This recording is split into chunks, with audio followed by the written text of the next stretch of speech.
இன்னைக்கு கிளாஸ்ல நம்ம எம்ப்ளாயி காஸ்டோட கண்டினியூஷன் பார்க்க போறோம். நம்ம ரெமுனரேஷன் பிளான்ஸ் எல்லாமே பார்த்துட்டோம். இப்போ வந்து போனஸ் பிளான்ஸ் பார்க்க போறோம். போனஸ் பிளான்ஸை வந்து பாருங்க, individual bonus plan, group bonus plan, bonus plan for indirect workers and நான் மானிட்டரி போனஸ். ஸோ இந்த மாதிரி நம்ம 4 டைப்பா கூட பிரிக்கலாம். இன்னும் ஒன்று பிரிச்சிருப்பாங்க, தட் இஸ் நான் மானிட்டரி. ஓகேவா? ஸோ இதுதான் நம்ம இன்னைக்கு தியரி பார்க்க போறோம். அதுக்கப்புறமா இண்டிவிஜுவல் போனஸ் பிளான்ஸ்க்கு ப்ராப்ளம்ஸ், அப்புறம் குரூப் போனஸ் பிளான்ஸ்க்கு ப்ராப்ளம்ஸ், அடுத்து டோட்டலா எம்ப்ளாயி காஸ்ட் எப்படி கண்டுபிடிக்கிறது அப்படிங்கிறதையும் நம்ம ஒவ்வொன்றா பார்ப்போம்.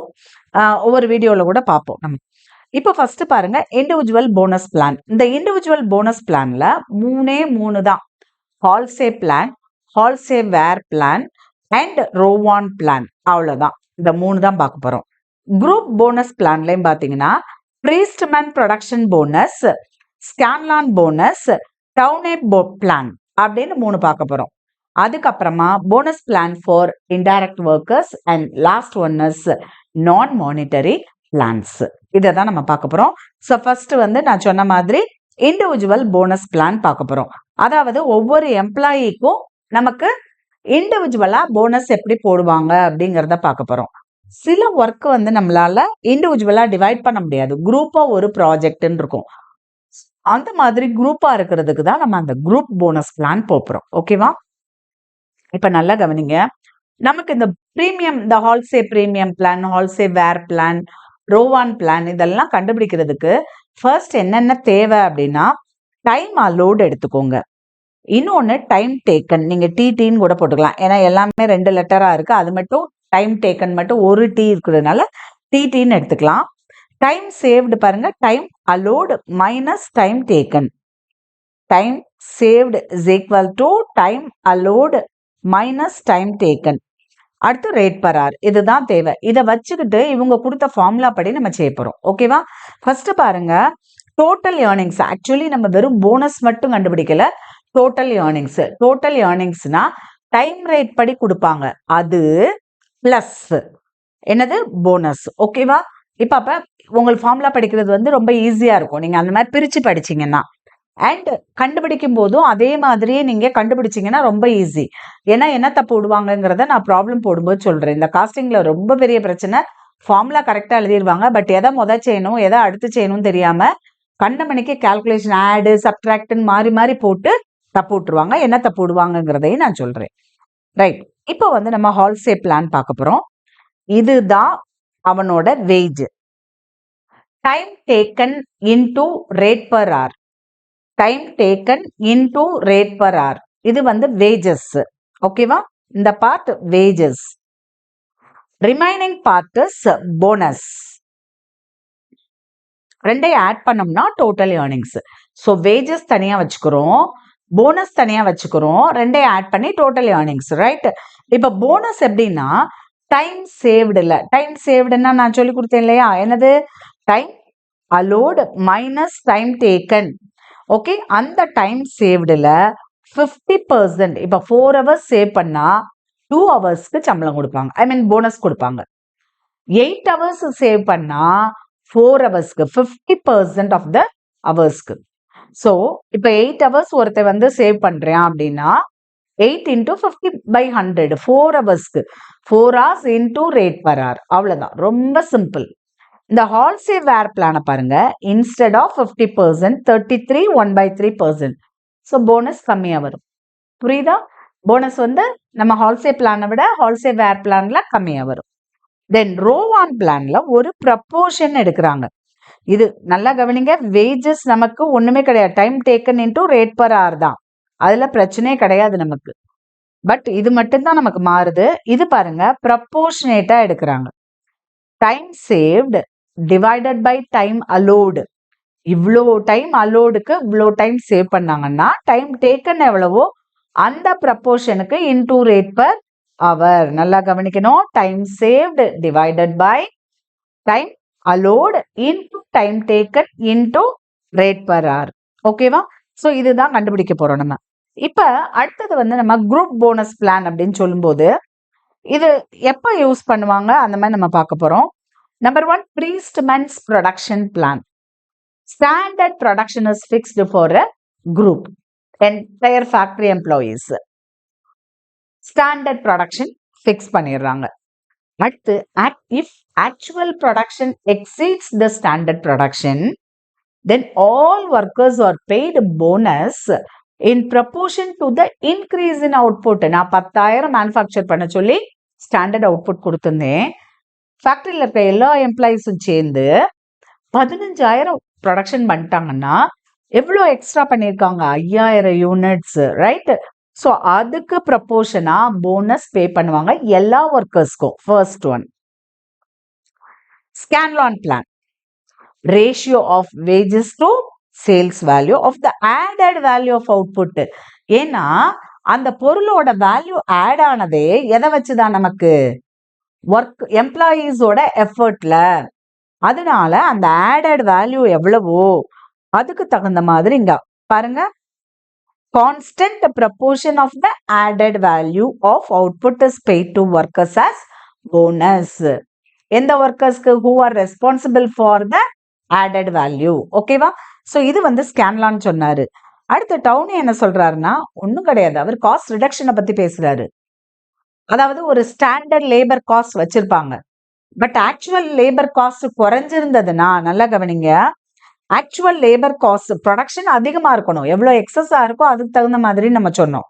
பட் இந்த actual labour cost is less than standard labour cost.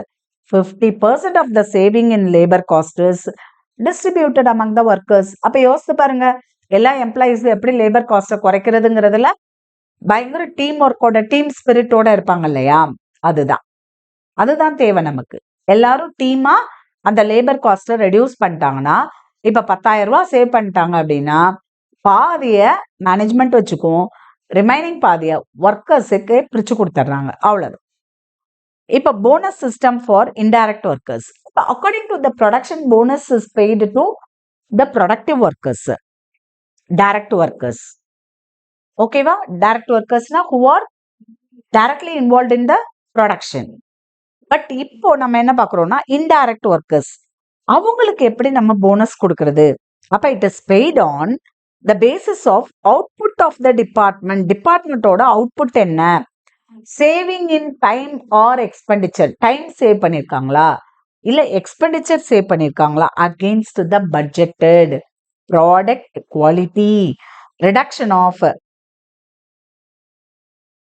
Waste and scrap and reduction of labour turnover. என்ன செஞ்சிருக்கு இந்த பர்டிகுலர் டிபார்ட்மெண்ட், என்ன செஞ்சிருக்கு? அதாவது அவுட்புட் ஆஃப் த டிபார்ட்மெண்ட்டை பேஸ் பண்ணி, இல்ல சேவிங் இன் டைம், இல்ல சேவிங் இன் எக்ஸ்பெண்டிச்சர், இல்லைன்னா ப்ராடக்ட் குவாலிட்டி நல்லா காமிச்சிருக்காங்க, இல்ல reduction of waste and scrap, இல்லைன்னா reduction of labour turnover. Depending on these factors, bonus is paid to indirect workers.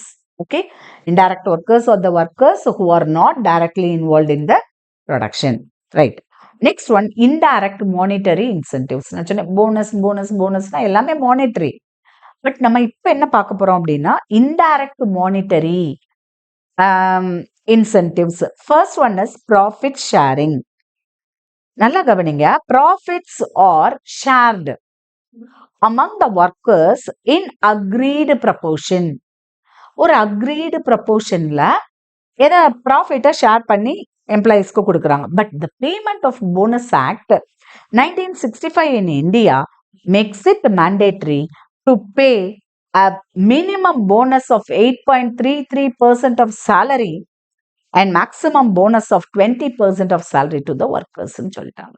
Minimum 8.33% of salary, maximum 20% of the salary கண்டிப்பா கொடுக்கணும்னு சொல்லி payment of bonus act சொல்லுது. Next, co-partnership.